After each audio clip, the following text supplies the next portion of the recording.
പരിശുദ്ധ ബലിക്ക് പോകുമ്പോൾ ഫോൺ ഒന്നെങ്കിൽ കാറിൽ വെക്കുക, അല്ലെങ്കിൽ വീട്ടിൽ സൂക്ഷിക്കുക. ആ 1 മണിക്കൂർ ഈശോയ്ക്ക് പൂർണ്ണമായിട്ട് കൊടുക്കണം.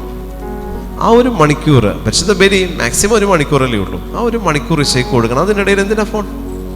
പള്ളിയുടെ അകത്ത് ചെന്തിനാണ് നിങ്ങൾ ഉപയോഗിക്കുന്നത്? പള്ളിയുടെ അകത്ത് നിങ്ങൾ എന്ത് നോക്കും? ആര് വിളിച്ചാലെന്താ? ആ 1 മണിക്കൂർ ഈശോയുടെ കൂടെയാ. അവൻ നോക്കിക്കോളൂന്നേ. എത്ര എമർജൻസി ആണെങ്കിലും ഏത് വലിയ സംഭവമാണെങ്കിലും അവൻ നോക്കും.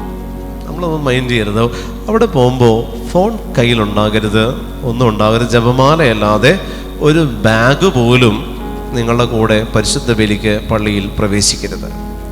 പരിശുദ്ധ ബലിക്ക് നിങ്ങളുടെ കൂടെ ഒരു ബാഗോ കൊടയോ വടിയോ സഞ്ചിയോ ഒന്നും പ്രവേശിക്കരുത്. അതെല്ലാം ദേവാലയത്തിന് വെളിയിൽ.